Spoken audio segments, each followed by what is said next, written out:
তোমার Good Facebook ID morning. কি? এটা দিও তো আমারে। Okay, তোমার good morning, everybody. We're going to get started. Welcome. Thank you so much for joining us, especially during this really sort of stressful, eventful week. I really appreciate especially our panelists for giving us their time today. And I'm so glad to see that we have so many students. I think there are students here today from the Bridge program, from the CLIP program, Summer Youth Employment Program, Adult Basic Skills. So we really have a lot of just a lot of different programs represented, and I hope it can be useful for you all. Just to introduce myself, if I haven't met you already, I'm Erin, and I work in the Bridge program. And we're here today for a STEM career panel. So we're going to hear from 5 panelists who work in STEM fields. Just a quick housekeeping note, we have a lot of folks on the call, I think over 130, which is awesome. But if you could mute your microphone, please, unless you're speaking, that will help us with feedback. If you're not able to mute, I might mute you myself. Please don't take it personally. It's just so that we can hear everybody who's speaking. So go ahead and please mute yourself if you haven't already.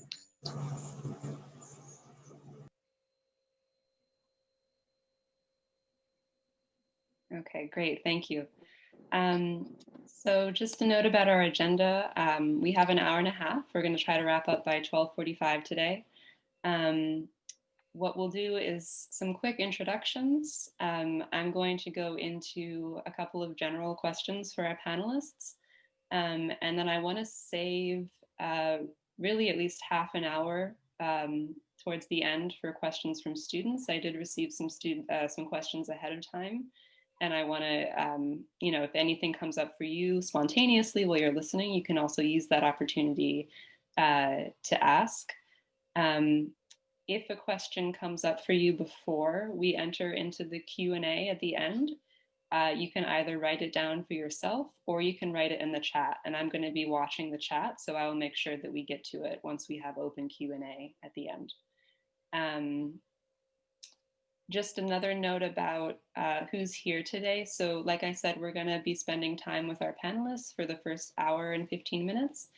And then towards the end, for the last 15 or 20 minutes of today, we're going to be joined by Bryant Kaba from the Center for Career and Professional Development at LaGuardia, who will lead a discussion about more general job search and networking advice and any questions that you have about that.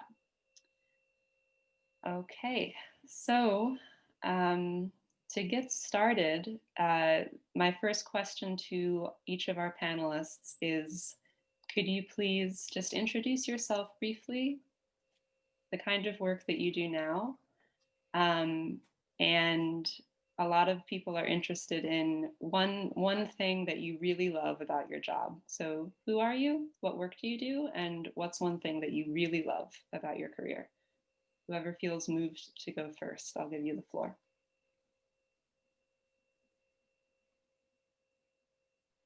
Well, hello guys. My name is Janelle Brown, and I'm a home attendant. I take care of the elderly. I really like it. I like hearing their stories, and that's what I do. Thank you, Janelle. Are you a student joining us today? Yes. Okay, thanks. I should have clarified, this is only for our 5 panelists, not for students right now. But I appreciate that. I'm glad that you're also a member of the STEM field. Okay. So either Lainey, Joseph, Faith, Raj, or Caridad, if you could introduce yourselves. Yeah. Hi, everybody. Good morning. My name is Lainey Marce. I am the recruiting and admissions manager for Empower.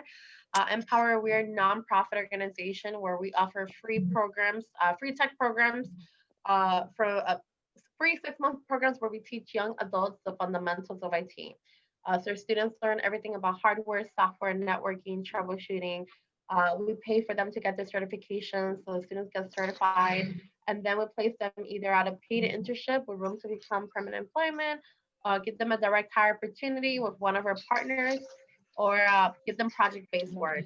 Our partners range from New York Times, Citi, Bank of America, Columbia University, Time Warner, and many more. But enough about that. We'll speak more on it. Sorry, I'm working from home. One of my favorite things about working at Empower, one of the things I love about the organization is, sorry, I apologize, is the fact that I get to see the growth a lot. Can you guys hear me? I know it's very overpowering. Thank you. Sorry. One of the things I love the most about working at Empower is the growth. A lot of our students come in with little to no experience in the tech field. They come in working retail jobs, paying $15 per hour, no experience. I'm not sure where they want to go. They just know they have an interest in IT. And by the time they complete the program, they end up finding employment in the tech field, making $50,000 a year, and being really happy and content where they're at. So one of the things I love about my job is seeing the growth and seeing that the program is real. Like we do what we say we are going to do and what we offer. So it's very empowering and one of my favorite things about it. With that being said, I will pass on to Joseph, my colleague. He's an alumni of the program and also staff. Joseph, you hear me? Hello, everyone. Good morning. My name is Joseph Rodriguez. I am the lead technical instructor for NPower Harlem's location. I'm also a two-time alumni of the NPower program. I graduated from their Tech Fundamentals program in 2017, as well as their Cloud Computing program in 2018. So I like to think that I'm very varied in terms of the NPower experience. I came on as an instructor in 2018, and ever since then, my favorite part about my job has to be working with students who were just like I was when I was first starting out, and watch their journey from being green individuals in IT to becoming full-fledged technicians. Excellent. Thank you, Joseph. Either Faith or Raj or Caridad. I can go next. I'm ready. Good morning, everyone. My name is Caridad Munoz. I'm a creative technologist for LaGuardia Community College. I'm a proud LaGuardia alumni and also a CUNY product, which that means I got my bachelor degree and master's degree at CUNY as well. I work at the college as part of the digital and marketing and communication manager for the marketing and communication team. So a lot of the digital communication you see at LaGuardia, the website, and everything that is social media, it comes from me and my team. So we're very proud, and I'm so happy of the work that I do every day because I went to school to learn about, information technology, programming. My background is a back end and front end developer, so I get to use all my skills and everything that I learn on my daily work, and that's kind of like my passion. And being a creative technologist, you can make up to a six-figure salary, so be excited for that if you're looking into being a front end or back end developer in the future. I'm also a faculty, so I'm an adjunct. I teach at LaGuardia New Media Technology program, and I've been teaching for the past 8 years now. So I love teaching. So that's one of my free work, giving back to the student and getting to know the student that are learning, new technology. So I teach web development, video game design, and e-commerce technology. So pretty happy to see all the students today at the Bridge program. And if you have any question later about what I do, I'm happy here to help you. Thank you. Thank you. Great. Okay, good I can morning. go next, Ellen, if that's okay. Oh, we both started together, Raj. Go ahead. No, go ahead. It's okay. Oh, no, I'm fine. You can. Thank you so much. Oh, sorry. Hi, good morning. So my name is Faith. I'm a professor at LaGuardia and I teach nursing. Today I'm all get up because I'm at work. I'm actually at LaGuardia doing lab right now. So we are at work. So excuse my outfit here, my lab coat and all that stuff. I don't want to scare you, but I'm at work now taking care of patients and students. So bear with us, okay? Welcome. Like I said, I teach nursing. I'm the coordinator of fundamentals, which is the first part of nursing. That's the first class you will take before you move on. Nursing is tough. It's a vigorous program at LaGuardia We are actually #1 right now with 100% passing rate. So we are starting pretty awesome, but it's also a very difficult program. So welcome. I'm going to be here at the panel and have any of your questions answered as best as I can. Welcome, guys. Thank you. Thank you so much, Faith. So good morning, everyone. My name is Raj Vika. First of all, I would like to thank Erin and her team for coordinating this event and inviting me to be a panelist on it. I really appreciate it. I look forward to engaging with my colleagues and the students in this discussion today. Just a little bit about me. I am a professor of accounting at LaGuardia Community College. I teach for the Business and Technology department. I've been teaching at LaGuardia for about 13 years. I'm sorry, about 13 years now at the college, if I remember correctly. It might be a year or so off. I am a product, just like Caridad, of CUNY. I'm a graduate of Queens College, a few times actually a graduate of Queens College. I actually went to Queens College and I obtained my bachelor's degree in accounting, my bachelor's degree in economics, my master's degree also in accounting, and what's called an initial certificate for mathematics education. So I also obtained a New York State teacher's license to teach grade 7 to 12 mathematics education. And I am a CPA also.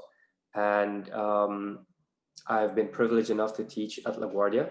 And the best part about teaching at LaGuardia is that I get to interact with students and to share with them what I've learned as an accountant and also a financial auditor for various firms that I've worked for.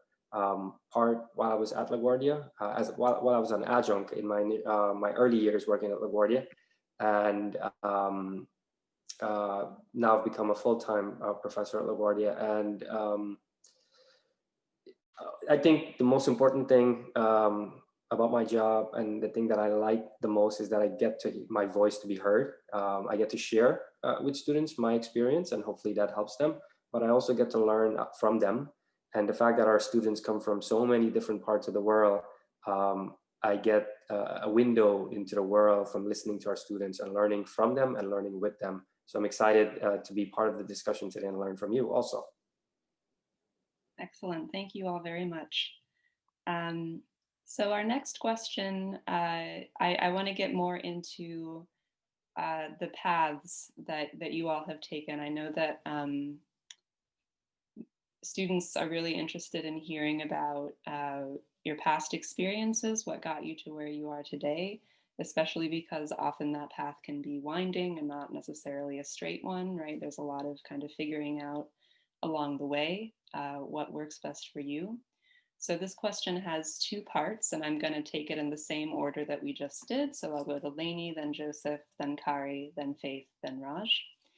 The first part of the question is, what parts of your experience in the past, whether that was educational experience, if it was other jobs that you've held, just your life experience, what parts of that experience have inspired you or motivated you along the way to do what you're doing now? The second part is from a student, and I love this question. It's who encouraged you or inspired you along the way? Who were the people who helped you? I'll start with Lainey. Perfect, thank you. So to give a quick recap of my career path, originally I wanted to get into law enforcement. My end goal was to work in a federal agency or work some type of federal job employment opportunity. And I went to school. I got my associates at BMCC from Manhattan Community College in criminal justice. Then I went to John Jay and I graduated with my degree in forensic psychology. At that point, I was hit by a car. I'm okay, guys. I was hit by a car, but my physical, I wasn't the same as I would have been to like meet the requirements to get into law enforcement and things like that. So I decided to see what were my other options. I grew up always working full-time and going to school full-time. I needed to work. I had to make an income. I couldn't afford to like my parents paid for anything for me. So I always worked, and while working, I started working at Best Buy, and I moved up the ranks. I started as a part-timer, full-timer, sales associate. Then I went into leadership management. And then I got promoted into working for corporate recruiting for entry-level positions for all of the boroughs of New York City. I did that for almost 5 years. And then I realized that I love hiring. I love recruiting. I realized that passion for me was interacting with students, sorry, not students, interacting with young adults, giving them opportunities and seeing them grow and develop themselves. After I finished college, I was given, I wanted to start working my career. I was a case counselor for mental illness, substance abuse, parents, and children. And I did that for a couple of months. I took a break from HR to actually work in my field. I work in psychology. And although it was very rewarding, it was also very challenging, and it is a tough field to be in. I saw a lot of things. It was not going well with my health, and I decided I wanted to continue working in HR. So continue my path with Best Buy. Then I stumbled up on an opportunity with Empower in 2018. I thought it was great, another stepping stone into my path, and I took it, and here I've been ever since. So one thing that I can say is you may go to college or study and get your degree in some field, and then you end up in the completely different field than what you originally expected. That happens. I always tell students and young adults, never burn bridges. So networking is extremely important. Wherever you go, whether you have a part-time job or full-time job, always do the best of your ability, because people will always remember you, and those doors will open from that experience, right? When I work at Best Buy, I never anticipated that I will get into HR from working at a retail store. Like I thought, okay, this is just why I go to school and that's it. And then I did. I gained the experience. People saw my work ethic, and I got in, and it's been a great past 6-7 years. So I recommend for young adults, build connections, do a great job, or for anybody, build connections, do a great job with everything you do. People will remember you. Doors and opportunities will open for you, and don't be discouraged. If you go study for college for this degree and then you finish and you can find employment, or you're not sure where else to go, there's opportunities. Don't give up. Have that drive and hunger, because opportunities will open up for you. As far as who encouraged me, I've had my professors encourage me. The opportunity with the kids counselor, that was through my professor, like helped me acquire the opportunity. I have my professors, my managers. I have been blessed with saying that I have had a lot of support from my peers. And again, that's part of building your circle and your networking and showing like, hey, this is what I'm capable of. This is what I can offer. This is what I can do. And asking for help. Always feel free to speak up if you need help. Again, as long as you show the hunger and drive, you'll be surprised about the people that will be willing to help you and help you build your career. And that's it for me. Thank you. Mhm. Thanks, Lainey. No problem. Joseph?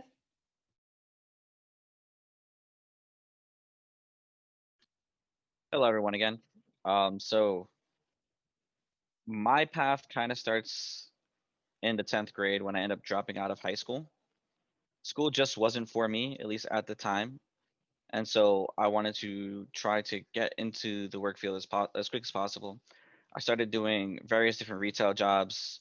I worked as a housekeeper for a little bit as well, just doing general handyman things.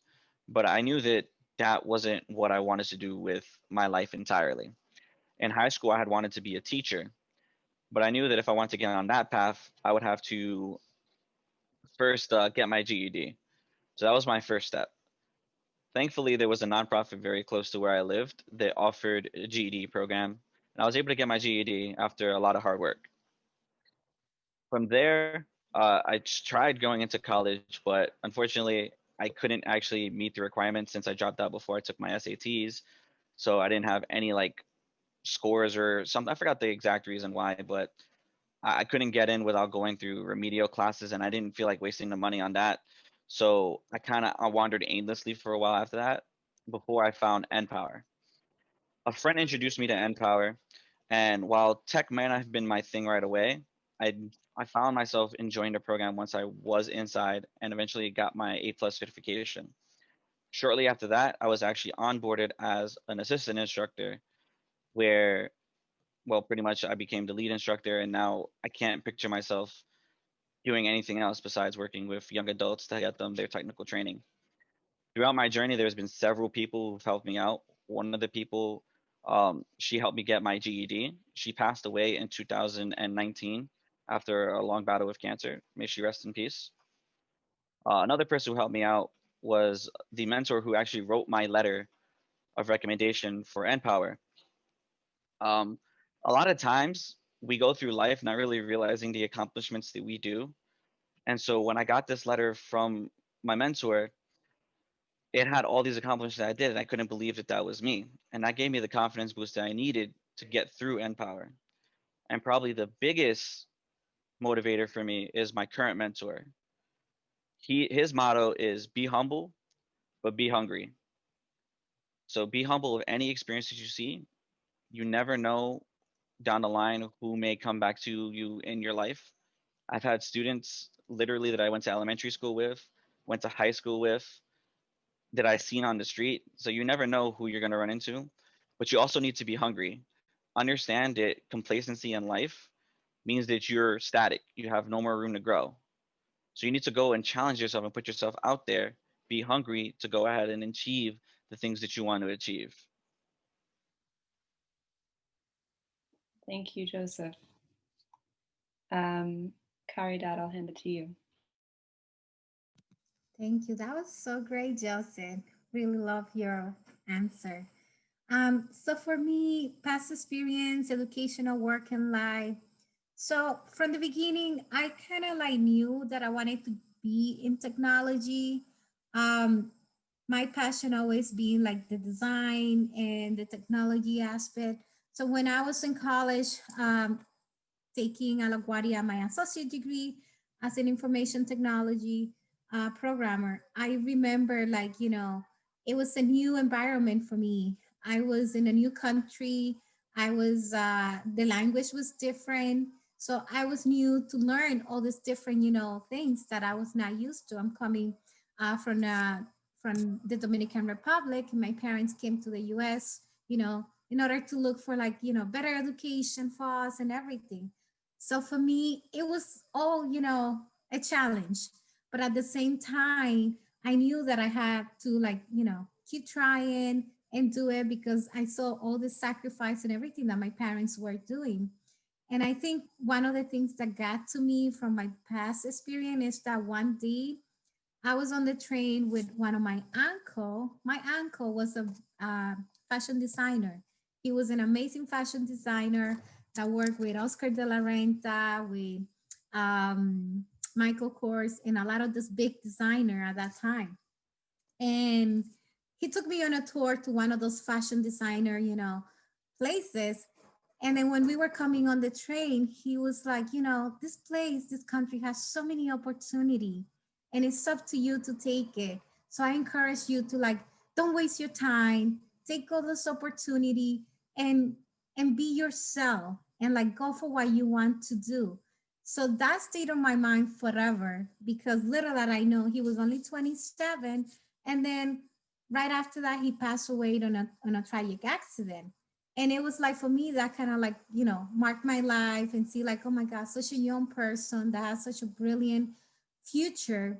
And I have to keep it up for him, not only because he told me I have to take all this opportunity, but for myself.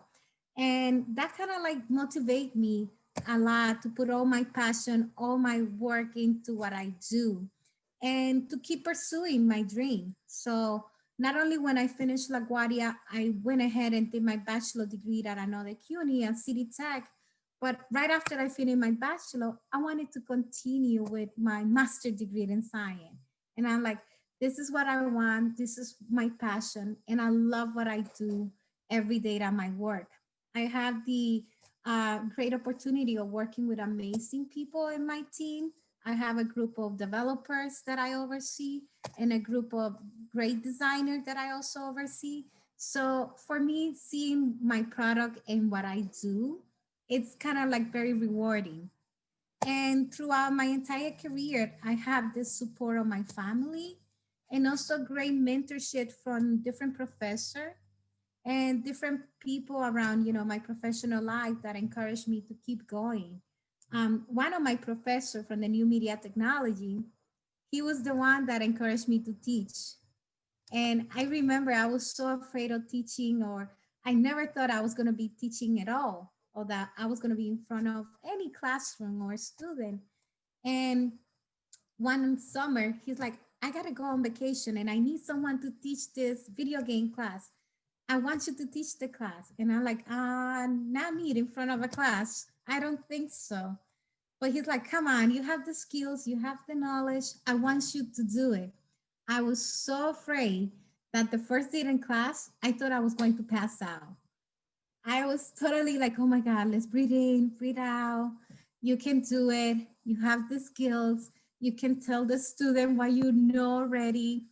And after that experience, I make it fun to teach every semester. And it's like, I love teaching and seeing the student like relate to myself. And when they come to a classroom and they look at me, they're like, oh my God, is she the professor? And I'm like, yes, I am your professor. Let's learn together. Let's have fun in the class. And they all kind of like start, loosening up and being like, oh my God, yes, we can do it. And I give my experience. It's like, I was a student like you, and you guys can do it too. I came from a not knowing the language, new country, and now I'm here teaching in front of you. So it's something that every day keeps me going. Thank you for sharing that, Caridad. Faith? Yes. Okay, so for me, my journey was slow and sweet. So for me, my parents always wanted me to be a doctor. That was their goal. I did get into top Ivy League schools. I chose not to go. I think up to this day, my mom still holds this against me. But that's what they wanted. That was their dream, And I wasn't ready yet. And I think, like Joseph said, I just wasn't ready yet. I was not in the place, I guess, that I wanted to pursue that. And so those dreams just went away because I don't think that was really my dream. But then again, as time went on, I decided to become a PA and so a physician assistant, and it almost getting into the program. And that's what I really wanted to do. And then I got a call from the nursing department from BMCC, from the director or the chair. And she said to me, I looked at your transcript, I'm looking at your work, and I already think you should become a nurse. I already think you should go into nursing. And I was like, oh, I don't know, because I already want to be a PA and all of that. So I didn't choose nursing. I never liked nursing. I was going to be a PA. But once I got into the program and once I got into it, then I got a little kind of warmed up to me. Now I love nursing. My journey. So who changed me? Why did I do that? First was my professor, Professor White, in my nursing program. She gave me hope and she inspired me. I remember when I was struggling because I had to juggle work. I worked full time from 9 to 5, go to school from 6 to 9:30. I got home like 9, 10 at night. I had clinicals on Saturdays. So I was juggling. I was a full-time student and a full-time parent. So I had to do what I had to do. And I remember I was really going through a difficult time. And my grandmother got sick, and it was just a difficult time in nursing school. And this Professor White, I remember one professor said to me, why are you here? You'll never make it. You'll never become a nurse. And that really broke me because I was like, oh. But then Professor White saw something in me that I didn't even see in myself. And so she gave me hope. And that's what made me who I am today. That's what made me the professor I am today.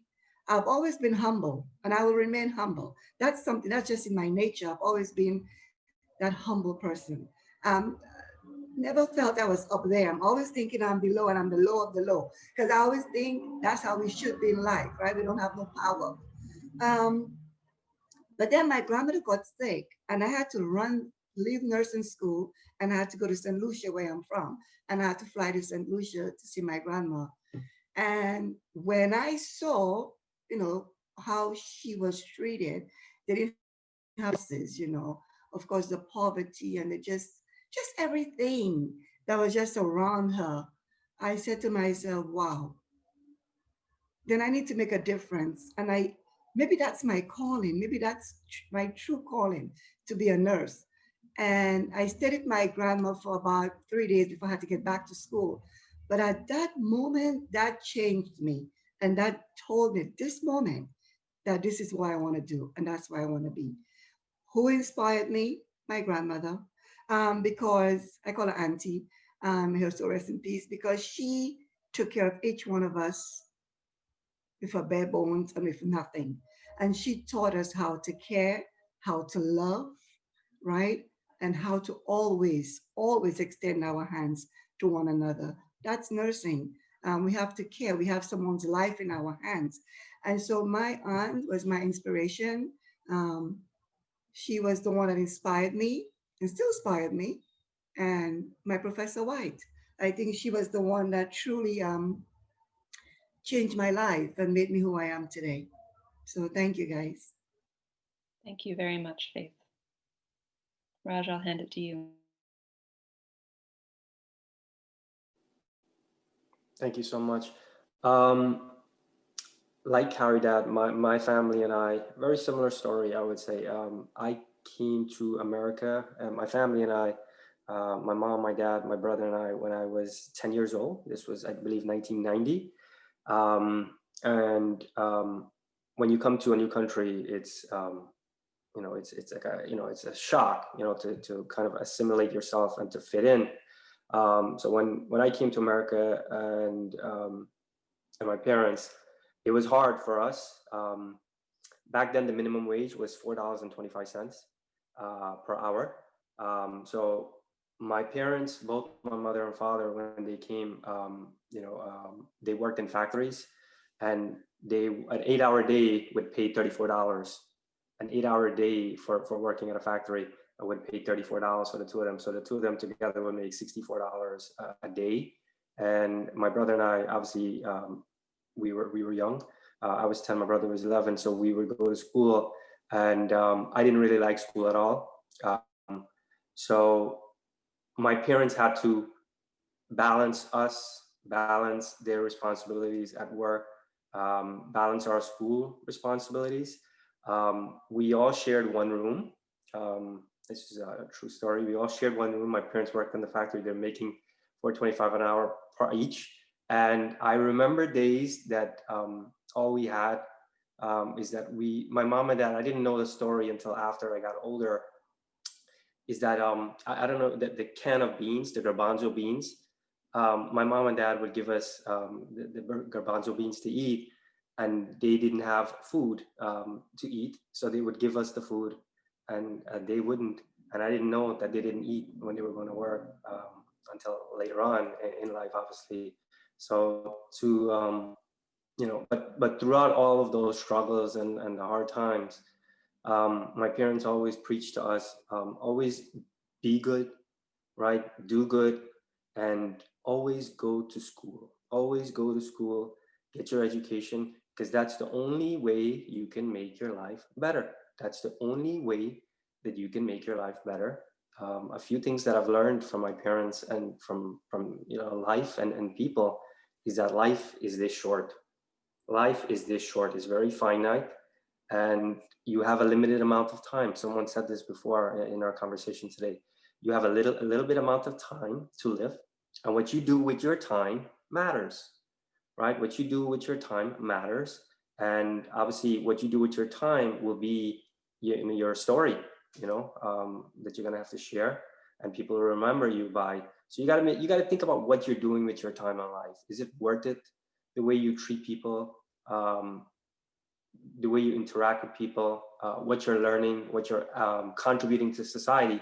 Because in the end, it's hard to think, 80 years down the road, assuming, you're 10 years old and you live till 90, it's hard to think long term, but everything matters, in terms of what you do with your life. So, thinking about inspiration, and how to work hard, often the people who you live with, your mother, your father, your aunts, your uncles, your teachers, just people, on a local level, are the people who are the greatest inspiration to you. So sometimes it just takes a moment for you to just, or requires a moment for you to just step back and look at the people who you're surrounded with, and what they're doing to make your life better. So I would say the people who have inspired me are my parents, my mom and dad, and how hard they've worked. And that story, part of what they've always told us in life, to do good, to be good, and to go to school. They never stop telling us that. And and when you're young, not even young, where you are in life, sometimes when someone tells you something, it's hard to make sense of it. It's hard to make sense of it. But the one thing that I've learned in life, and I'm not that old, but the one thing I've learned in my life so far is that whatever they have told me, and whatever my teachers have told me, and whatever my mentors have told me, it's true. Whatever they're telling me about life, and whatever they share about their experiences, it's true. It's just when I'm willing to register that, or to realize that what they're telling me is true, right? Only experience, has allowed me to remember, to make sense of what people have told me in life. And I'm glad that, I've had a lot of experiences young in life, so I can, make sense of what people are telling me. So the earlier in life that you're able to realize what people are telling you, and the good things that the people are telling you, the better it is, and it's going to help change, how many more years you have to live in that finite life, and what you do with your time. So as I said, my parents are very influential in my life. My teachers, my colleagues, my students. I always remember one quote. I believe Maya Angelou said it, that people remember how you make them feel, not what you give them. Right? So the key thing about that is that you got to make sure you treat people really, really good, because that's how they're going to remember you by. You're not going to remember what someone gave you as a gift, a tangible item, but maybe the feeling that you had when you received that, or maybe the feeling that you had when you're sad, how they made you feel, how they comfort you. Those are the things, that you're gonna, remember in life. And I think that hits on the quote that the Maya Angelou said that I shared with you. So I think, for me, what I've learned in my young life so far is that, when you make decisions in life, you always have to make sure that they're ethical, make sure that it's good for you, make sure that it's good for your family, make sure that it's good for society. So I always say that you always need to consider, what's in your head, what's in your heart, and what you have seen in life in terms of doing what you're going to do with your life. And that's so important, because it's worked, for me, because, at the end of every day, I'm comfortable with my time that I've spent during that day that just went by. So always consider those three things: what's in your heart, what's in your head, and what you've seen and lived so far in terms of your experiences, in making the best decision. Because thinking about money, thinking about getting something versus someone else getting it, might not be the best thing for you or for society or the people that you're with in the long term. So sometimes you need to give up a little bit to get a lot in the long term. So those are the things I would like to share with respect to those two questions that you shared, Aaron. Thank you very much, all of you, for opening up with your stories. I know that they've been really inspiring to me, and I think also to our students who are responding in our chat. So really, really, we appreciate it. So I want to give as much time as possible for just questions from students to all of you. We have a lot of folks here today. So what I'm going to do, students who are on the call, if you have a question for one of our panelists, you can either write it down for yourself, or you can type it into our chat and I will read it. If you don't type it, then you can unmute yourself to speak with your mic. To give you a couple minutes to think, I'm going to start off with some questions that I've received ahead of time from students, and we'll go from there, okay? So we have a question that I think I can direct to whoever wants to take it. My wife's whole university, we very beautiful. Right. Sorry about that. I can direct it to either Lainey or Joseph or Caridad, or if all three of you want to chime in. A student asks, is it true that computer science is the hardest major? Not this. Not this. So I can't really speak because I've personally never been to college, but from what I understand, I think engineering is the hardest major, just based off what I heard from other people who I know who have gone to college. What I can say is my degree's in computer science. However, I received a lot of feedback in regards to it. And what, from my understanding, is that it's very broad. So a lot of students go into the computer science field and they have an idea of what they want, but they haven't really done their research. So once they complete the field, they have the degree, but nobody's hiring them. They don't have the experience or the internship or anything like that. So they struggle a lot with where to go next or where they should take everything they've learned and apply it into a real life. So if you do, from the feedback and what I've seen so far, the biggest challenge is once you're in the computer science field, is knowing what to do with the information you get, doing your research and trying to find internships or volunteer opportunities and things of that nature. So I wouldn't say it's the hardest. But again, I'm biased because I've never been in the computer science field, but I would say is please, like if you're looking to get into it, make sure to do so a lot of research, find out what can you do with the degree, where can you apply to, what internship opportunities can you obtain from it, and prepare yourself essentially. I gotta say, like, I'm from a background of computer science. I never find that it was hard for me. So again, it's up to like what Linnea said. You need to know what you want to do. You need to know kind of like what you want to study. Because even when I was in high school, I remember going into the math and geometry field. And I love seeing shapes and science. And I kind of like, once I went into computer science, it's like, this is it. This is what I want to do. At that point, it was kind of like the only hard part was that I was the only female in the classroom most of the time. But at the same time, it was like I enjoy looking at 0101 all the time and learning computer, programming languages and doing all of that. So you need to have like a clear mind. Is this what I want to do in the computer science major? There is a lot of math involved. So you really need to love calculus. So I just suggesting that from the beginning. If you're going into computer science, just make sure that you love math. But for me, it wasn't hard at all. I mean, the only hard part, I think it was, I don't know.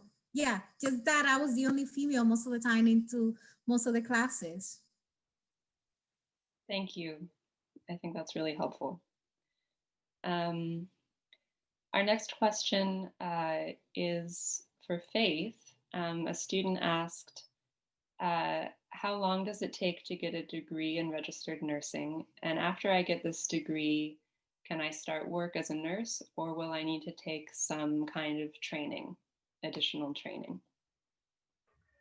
Right, so at LaGuardia, we have a 2-year program, but always remember it's never 2 years because you have your prerequisites, like your anatomy and physiology, your chemistry and all of those things. You have your key courses that you need to take. So I would say for LaGuardia, it would have to be like about 3 years.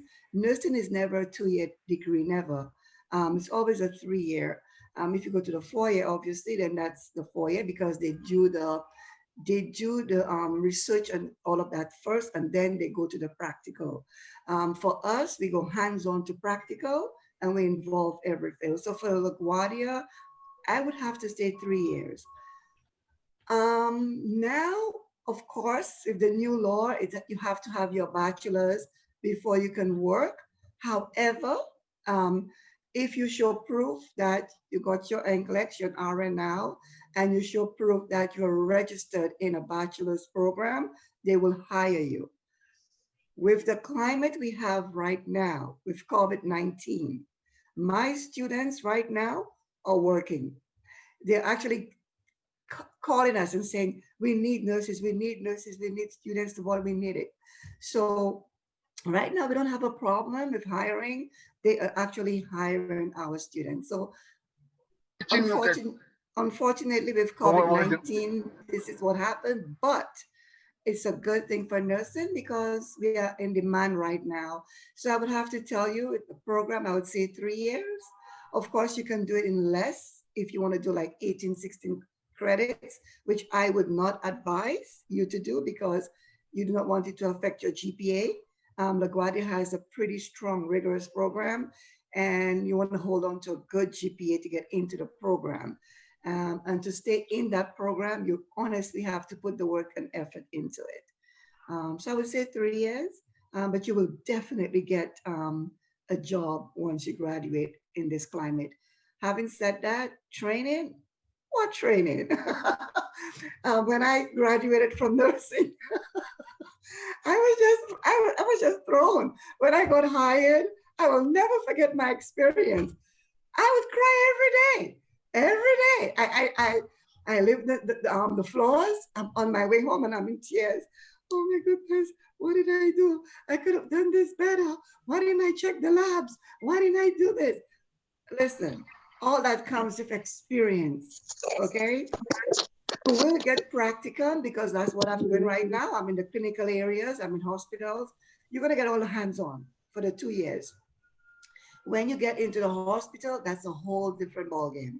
You're gonna be in the situation, right? But you're gonna have the knowledge. You're gonna have the knowledge. You're gonna be okay. You're gonna have the knowledge to actually handle whatever situation you're in.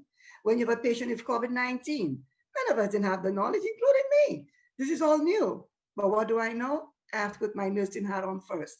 What do I know? I know ABCs, airway, breathing, circulation. I know that for my patient with COVID, airway, their lungs, their breathing.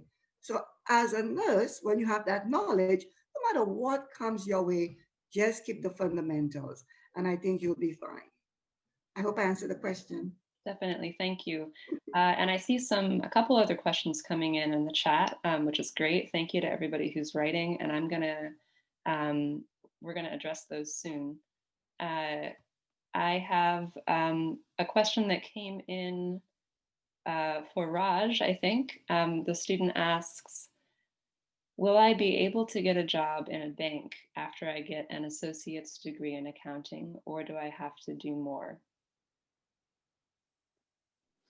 I think it depends on the job that you want in the bank. Yes, I think you would be able to get a job. There are a lot of jobs, I believe. And I would say that as a teller is definitely something you can use an associate degree to get a job. You can get a job as a bookkeeper doing accounting functions or supporting the accounting functions at a bank. So yeah, definitely you can use whatever skills that you've gained from and what you've learned from an associate degree from LaGuardia to get a job at a bank or even at a company. You don't just have to limit yourself to the banking industry. You can definitely look at companies. The beauty about LaGuardia and the accounting program or the business administration program is that students that take classes and complete a degree that the business and technology department offers is that everyone is required to take an internship or to do an internship, and the college helps you find those internships. Some of them are paid, some of them are unpaid, and that provides you with an opportunity to put into practice what you've learned. And often I hear students stories where students they do so well and they build such a good relationship with the companies that they work with, is that the companies usually hire them because they've done so much investment in terms of training the students about their systems that they use to do accounting. They get to know the students, they get to like the students. The students obviously understand how the company is functioning. So the fact that the company has built that connection with the student, they feel sometimes that they would hire them. So yeah, I think you will definitely have opportunities in banking, but definitely outside of that too. And also, as I mentioned, the internship is a key place where you can build connections with people, build your network, to get opportunities. But I would just like to add that in addition to understanding accounting and knowing accounting and business or whatever the area you're majoring in is, I think important to being successful is to have really good communication skills. And I think this applies to any sort of profession. No one is perfect. Everyone is learning. Like as I mentioned before, I couldn't read and write, couldn't do a simple calculation math when I was about 13 years old. But you got to work. You got to put in the time. You got to invest your time. The return on investment is short-term and long-term. So long-term, the amount of time, energy, and sacrifice that you make, in terms of the time to put into studying and doing what's needed, the investment will pay off a lot more long-term in terms of giving you back that time, but also giving you back money and also giving you back experience, credibility, respect from your colleagues also. So I would say in addition to learning or thinking about pursuing, for example, accounting, having great or really strong communication skills. Because if you are not able to speak well, if you're not able to write well, people are going to lose trust, and they're going to lack confidence in what you're saying. You're not going to have credibility, in what you're saying if it cannot be delivered in a very strong, way. And those are not my words. Those are actually things that I've heard, from industry professionals, by listening to podcasts, reading journals about what they expect from students. And I do recall that I was listening to someone about 3 weeks ago who said the key skills that we want from students, especially during the pandemic, the ability to communicate. Because if you can't communicate well, confidence, trust, and credibility is what's lacking in what you're going to say. So those are the things that I would like to add with respect to that question. Great, thank you very much. So we are getting quite a few questions in the chat, and also I have some from beforehand that students submitted to me that I'm trying to sort of sum up for Faith so that we can hopefully touch on as much as possible that's useful. And I think I'm going to use this one to do that. It says, so many students hope to enter LaGuardia's nursing program and don't get in. So for those students that, that might be a reality for some, what are some other areas of study at LaGuardia that are available to them and that might be worth exploring? And to add to that, there was also a question about LPN as opposed to RN. Yeah, so that was gonna be my answer. So if you're unable to get into the RN program, there is nutrition, there is PT, there is OT, occupational therapy, physical therapy, and it's also the LPN. The LPN program, which is a certificate program.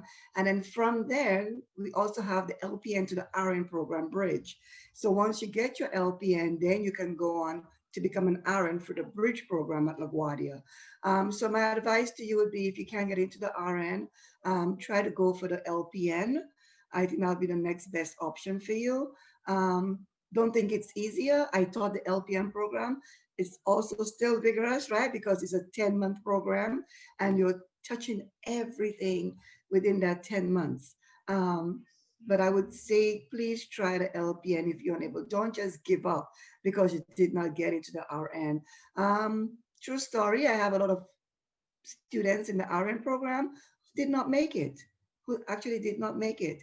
And I advised them. They came to my office in tears. They were out. And I spent time with each one of them. And I said, why are you crying? There are other options. There are other paths. We all have a different journey. And I said to a few of them, listen, let's do this. Try for the LPN. Let's do the LPN, then you'll do the bridge. And they listened. And they got into the LPN and they did well. And then they went to the bridge. And now they are all RNs. We all have our different paths, right? So just don't think, oh, I gotta get into RN, I gotta do this.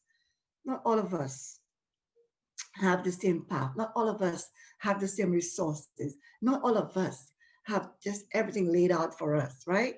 We have students of mine who are homeless, who just don't even have anything to eat. The times I have to give them a Metro card. I give them food. I give them breakfast or lunch when they come to my office and we have lunch together. These are things that I do because I know that they don't have the resources, right? All of us are different and we all have our different paths. But the one thing I will tell you is do not give up on your dream and don't let any situation tell you otherwise. Not a situation, not anyone. You have your dream, you have your path. If Aaron is not right there in front of you at the time, it wasn't for me. I didn't start off as an RN. I didn't share all my story, but I didn't start off as an RN. I started off as a medical assistant. I started off very, very low, humble beginning. And then I decided to go and I moved up. That I went up. I did not start as an RN. So I had, cleaning patients, sweeping, mopping, doing everything I had to do. I did not have it all right away. So, I had my humble beginnings. And then from there, I went to medical assistant. From medical assistant, I became a PCA. And then from there, I said, you know what? Maybe I should try the RN. Lucky for me, after going through school, I was able to get in. Just don't give up. And not because you didn't get into RN, do not see it as a block. You don't see it as a blockage. See it as another avenue to my success. Okay. Excellent, thank you. I think that's really helpful advice.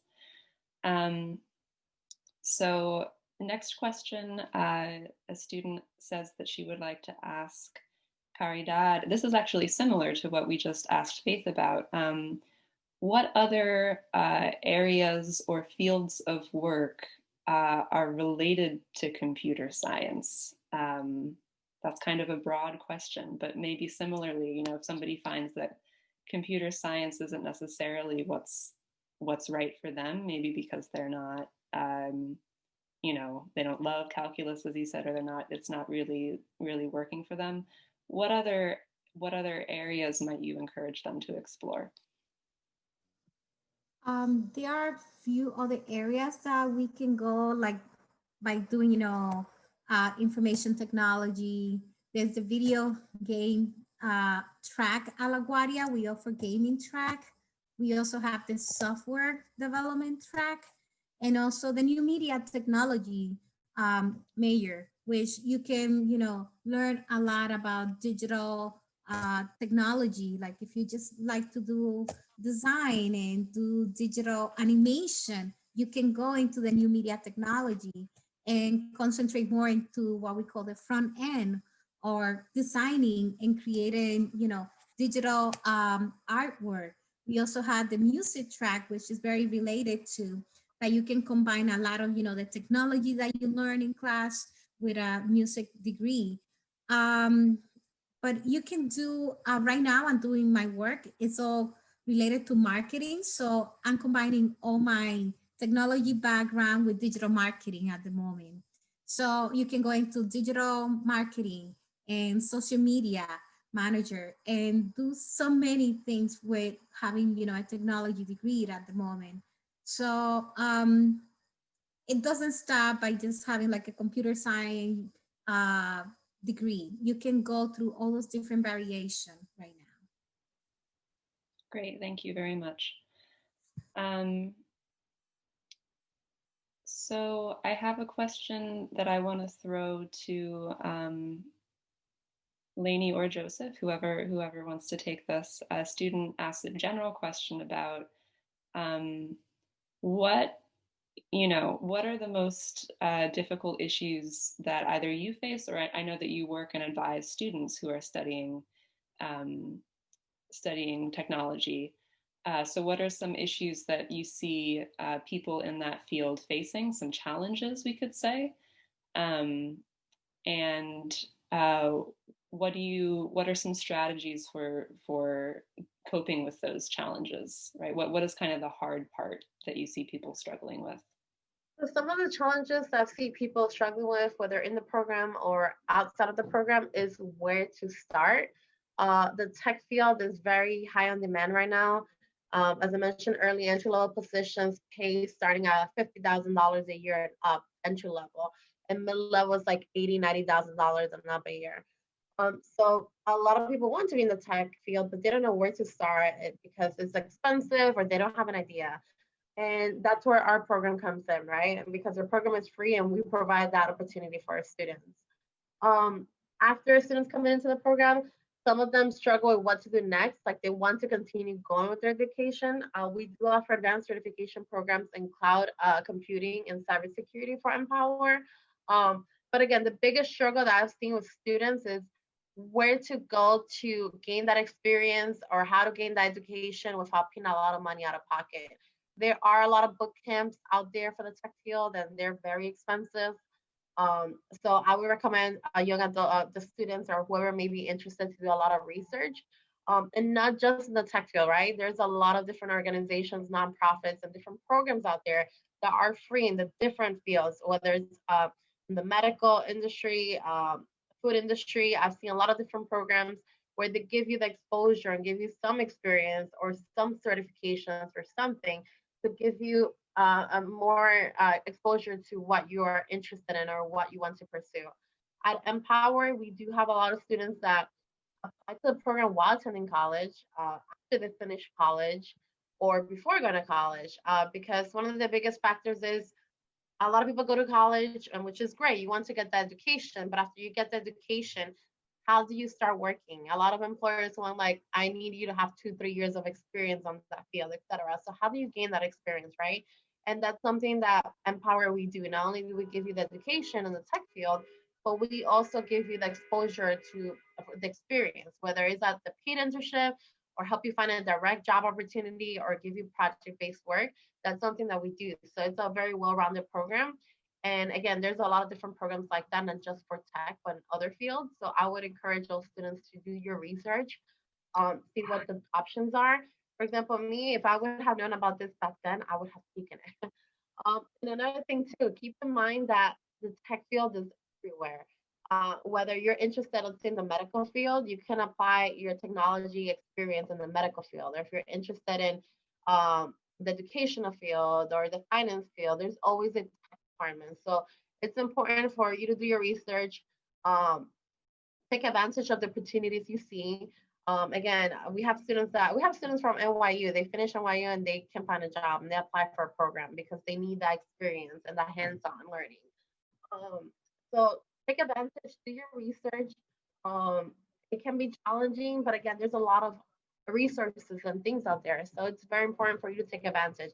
And I applaud all of you guys for being here today, because if you're here today, that means that you're looking to see what your options are and you're looking to succeed. So this is the correct first step for you to take. So please research, look, there's opportunities, take advantage. Joseph, I don't know if you'd like to add more to that. That's excellent. No, thank you. I think that's helpful. I would like to bring it. Oh, sorry, Joseph, did you want to add something? Nah, it's fine. If we don't have time, I know that we're on a strict schedule. Go ahead. All right. So obviously the hardest thing is the tech, but that comes with a lot of studying. I honestly recommend anybody who's interested in tech an hour a day, literally an hour a day, any material at all is better than nothing at all. And the second thing that I see students struggle with the most is actually soft skills. So things like time management and just articulation. These are things that they struggle with a lot. And a lot of the times, it often doesn't even come down to what you know technology-wise. It comes down to, are you a person that this person is willing to teach? Are you a person who can learn? Are you a person who works well in a team? So that would be the thing that people struggle with the most, is the soft skills more so than the actual technical aspects. Excellent. Thank you for bringing that up. Yeah, I think we're seeing a lot today from people about how the soft skills are also so important for some of these careers that we think of as STEM. So I am doing my best to pull together some of the comments and questions that we have in the chat related to the health sciences. So Faith, I'm going to try to phrase this in a way that makes sense. I think that students are interested in understanding in a little bit more detail somebody asked, what might prevent a student from getting into the RN program? So what are the prerequisites look like for people who are either going into LPN or RN? How long might that take? I know it depends student to student, but typically how long do you see that taking before they begin the clinical phase? And if you can comment, how might that compare to the prerequisites they would need for other health science careers like radiology tech, or somebody asked about massage therapist, so these other paths that people might take? So I may not be able to be the correct person to speak on radiology tech, but I can speak to my colleague and try to get some information and pass it on to Erin, and that way you can pass it on to the students. But as for us, for the RN, there are key courses, there's required courses. So you need to have your English 101. You have to have things like your general chemistry, general psychology, anatomy and physiology 1, anatomy and physiology 2, and those kind of things, microbiology and all of that. So it all depends. So if it's the RN, you need to have your key courses. If it's the LPN, you do not need to have anatomy 1 and 2. You just need to have anatomy 1. The difference is, I think it comes down to pacing. It all depends on how many credits you want to take and you think you're able to take within a semester. Me personally, I will not advise any student to take more than 12 credits a semester. In other words, and be careful with your combination. For instance, don't do chemistry and anatomy. It's not going to help you. Maybe you want to try something like English and maybe anatomy, or to balance it. But I would say about a year prior to getting into the program. Now, next question was, I think you were asking them, okay, so you have your key courses and your required courses and all that. To get into the RN or the LPN, you must take the TEAS exam. So there's an exam that you take. You must score, I believe for the RN, I think it's 57%. I think the RN is 57, and I think the LPN might be a little less. I'm thinking something like 52%, but I know if the RN, you have to score above at least a 57. It's 57, yeah. And you have things like English, mathematics, biology, and all of that. So you have to pass this with a good number. So it's not just your GPA, and it's not just getting all A's. It's not like that. We look at everything. We look at how you performed in your key courses. So you have to try to at least do very well in anatomy 1 and 2, psych, and general chemistry. Okay, we look at those key courses, and you have to perform well with your TEAS scores. If you perform well with your TEAS exam and you do well with those key courses, you're definitely more likely going to be accepted into the program. Yeah.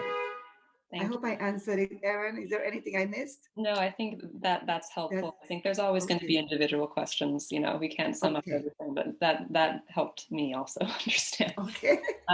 So our time has really flown by. And I want to just apologize to students in the chat who did ask a question that we did not get to address directly. I did my best to kind of summarize as best I could. Before we thank our 5 panelists, I just want to say, if you are any of our panelists here today, if you are open to communicating directly with students, and that's completely up to you, there is no pressure for you to do that whatsoever. But if you are open to receiving questions from students about something they heard today or something they'd like to follow up on, please just leave whatever contact information you'd like in the chat so that students can access it. Again, that's your choice, but I think maybe that's the way that people can get follow-up if they didn't hear everything they needed to hear today. With that, so I'm going to soon turn it over to Bryant, who's here with us from CCPD, to Lainey, Joseph, Caridad, Faith, and Raj. Thank you so much for joining us. We really have learned from you. We've been inspired by you, and I just appreciate you taking this time, especially again this week. You're more than welcome to stay with us through 12:45 if you'd like. That's up to you. But you're off the hook for now if you have other things to get to. So again, thank you. It's really a pleasure to share this time together. Yeah, Thanks for having us. Thank you. Okay, so I'm going to introduce Bryant Kaba, who's joining us from LaGuardia, from the Center for Career and Professional Development. Bryant, are you with us? Yes, I'm here. Thank you. Thank you very much. Very happy to be here. Thank you so much for joining us. So could you just start off by introducing yourself and what you do at LaGuardia? Yes, not a problem. So once again, my name is Brian. I am a senior career advisor with the Center for Career and Professional Development. Really at the center, our main goal is to get students excited about their career, their career path, right, and their career goals. So we really break down those goals into two separate sections at the center, where we have career advisement, career exploration, and employment assistance. So what does that mean? Well, once you become a student, once you become a degree-seeking student at LaGuardia, and you have any questions or you're really unsure about what career path you want to get into, you can sit down with myself or one of our other dedicated counselors in the office to really talk about what are your interests, what careers match your personality, right? And what careers match what you think is important. And we can sit down and we can explore different career paths, explore different majors, and help you make an informed decision about what path you want to get into.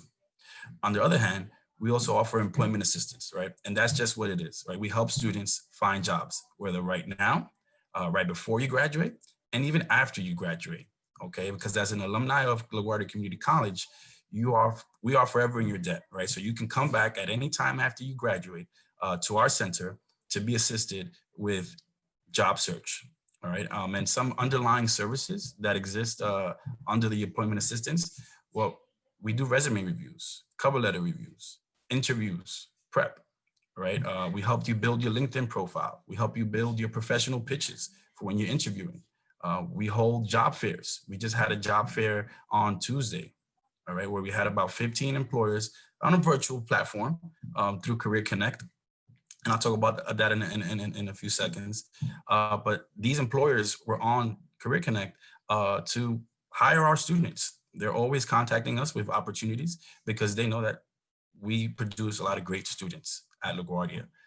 So I mentioned Career Connect. Career Connect is really our office online, right? Where we post all of the jobs that we get from employers that want to hire our students. Once you become a student, you'll get an account. You can schedule an appointment with anybody in our office through Career Connect. You can look at all the events that we're hosting for the semester, for the year on Career Connect. You can actually upload your documents as well for review, whether that be your resume, your cover letter, and things like that, right? So really, we're here to help you throughout the journey. I suggest the minute you become a degree-seeking student at LaGuardia, come and sign up for an appointment with us, right? Don't wait until the final semester. We always get those students that wait until the end, and we still help them, right? I'm not saying that we don't help them, but it'll be easier for you and us to help you at the very beginning, okay? And then throughout the journey. Great, thank you very much. So the same as we did before, any students who are here, you're welcome to put any questions you have for Bryant in the chat. To give you some time to think about that, I'm going to start with a more general one.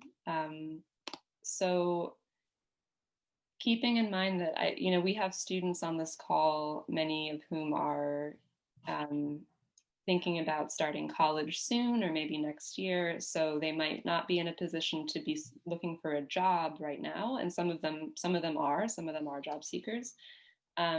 So there's a range of kind of, I think, positions that people are in right now. But I want to ask about this time that we're in now, when many people are working remotely and we don't have maybe the physical access that we would have to do networking, to do interviewing, all these things that are so important for career building. So what are some general pointers that you might give to students who are either really embarking on a job search right now, or just beginning to think about, you know, building up their resume in preparation for that? Definitely, definitely. So one of the main things that we want to stress to students is networking is key when conducting a job search, right? And in this virtual space, there's a perfect platform from that, and that's LinkedIn, right? I mentioned earlier that we help students build their LinkedIn profiles. That is something that you should definitely think about, building a LinkedIn profile to really network with either others in your intended career path, connecting with companies, or even just connecting with alumni from LaGuardia Community College. I understand our LaGuardia Community College alumni page on LinkedIn has about 40,000 followers. Right, so that's a key page right there that you want to definitely connect with. But let me take a step back. LinkedIn, I like to call it, if you're not sure what LinkedIn is, LinkedIn, I like to call it, it's sort of a professional Facebook, right? Where you're on Facebook and you're connecting with your friends and things like that. But on LinkedIn, you really want to use it to connect with individuals who are in the career or have the job that you aspire to get one day, right? Or you want to connect with the recruiters or the companies that you want to work for one day, right? So it's imperative that you get an account, right? Or or think about getting an account, right? In order to network in this new virtual world that we live in, right? And definitely when you're thinking about building your resume, I would say reach out, right? Reach out to our center so that we can share with you what a sample looks like, right? What we think a good sample resume looks like, right? And then we can have a one-on-one session so that we can tailor your resume for those job opportunities that you're thinking about. Great, thank you very much. Got it. So any students who are listening, any questions for Bryant? We have, I think, about 10 minutes left if we want to use that time. I'll give everybody a minute to think. I know sometimes it's hard to come up with them. No, definitely.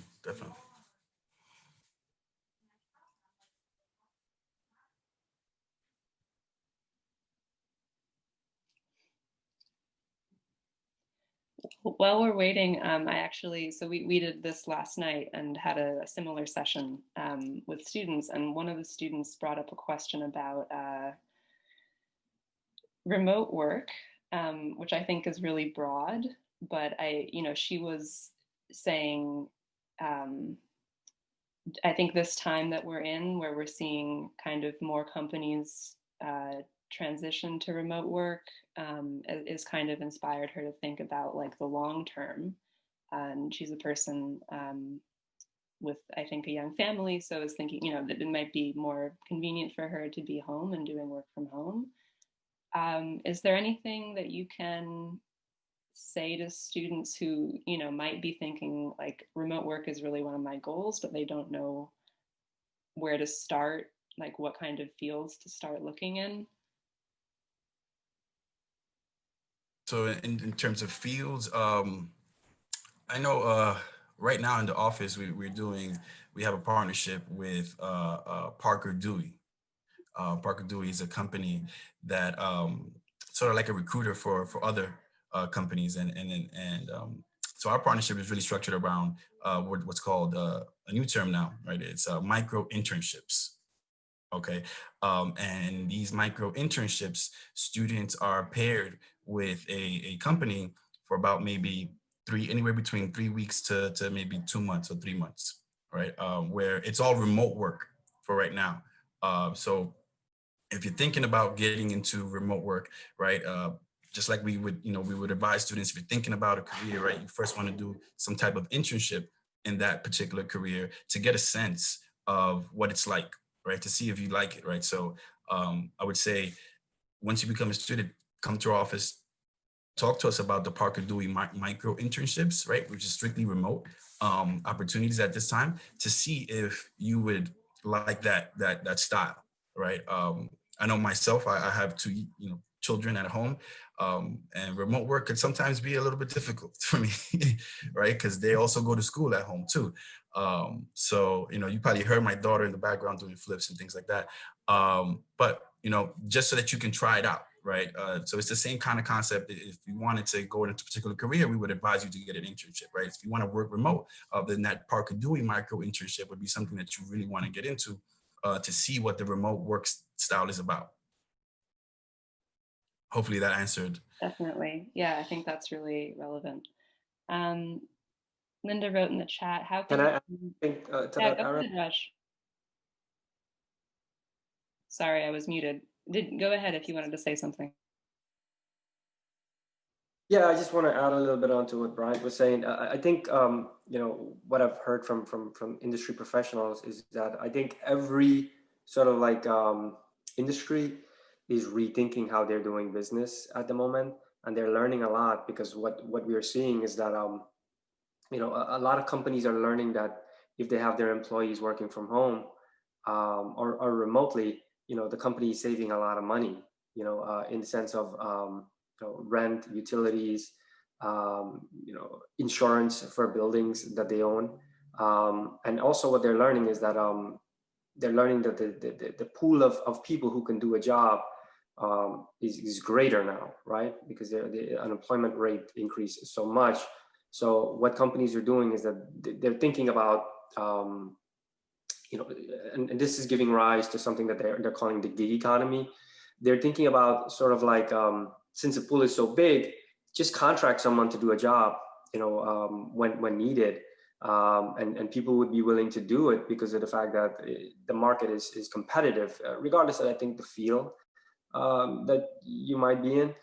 So the companies also are thinking that they could save on like health insurance, things of that nature, by, you know, by having people work remotely. I think that's one thing that they're learning. But on the flip side, what you're seeing also is that I think employees or future employees they want the opposite, right? They want a job that offers stability. They want a job that offers healthcare. They want a job where they can go into a workspace and work and know that their kids are actually safe at school, and not having kids and parents all together, because there are a lot of challenges obviously with respect to that.